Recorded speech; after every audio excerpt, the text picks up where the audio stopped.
One of the most important features of the Japanese culture is the importance it attaches to the ideals of duty and honor. The concept of shame is at the very core of Japanese culture and can't be lifted until the person does something honorable.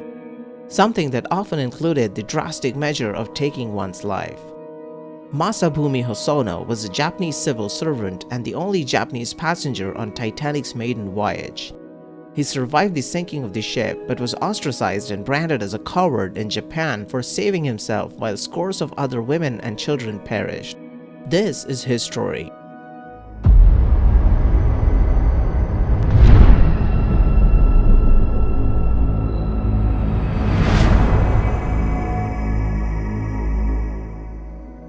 Masabumi Hosono was born on October 15, 1870. In 1910, Hosono was employed with the Ministry of Transport of Japan and was sent to Russia to research the Russian state railway system.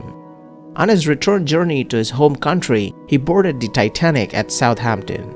As a government employee, he had the money to travel in first class, but as non-whites were not welcome in the first class at the time, he traveled as a second-class passenger. Hosono was asleep when the ship hit the iceberg on the night of April 14, 1912. A loud knocking on his cabin door woke him, and he quickly rushed outside. However, he was blocked from going to the Titanic's boat deck, from where lifeboats were already being launched, as a crewman assumed that he was a third-class passenger. Hosono was convinced that his death was imminent at the time.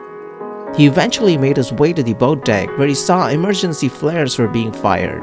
He saw 4 lifeboats were being launched, and when one of the crew members tasked with getting people into the lifeboats shouted that there's room for 2 more people, an individual jumped in front of Hosono.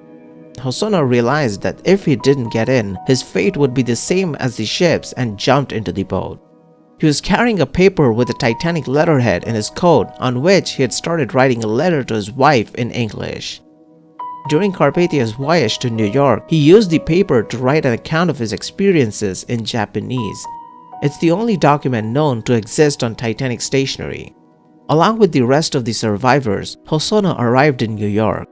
Initially, there wasn't a lot of attention paid to him. Helped by friends, Hosono eventually reached his homeland when newspaper headlines declared him to be the lucky Japanese boy.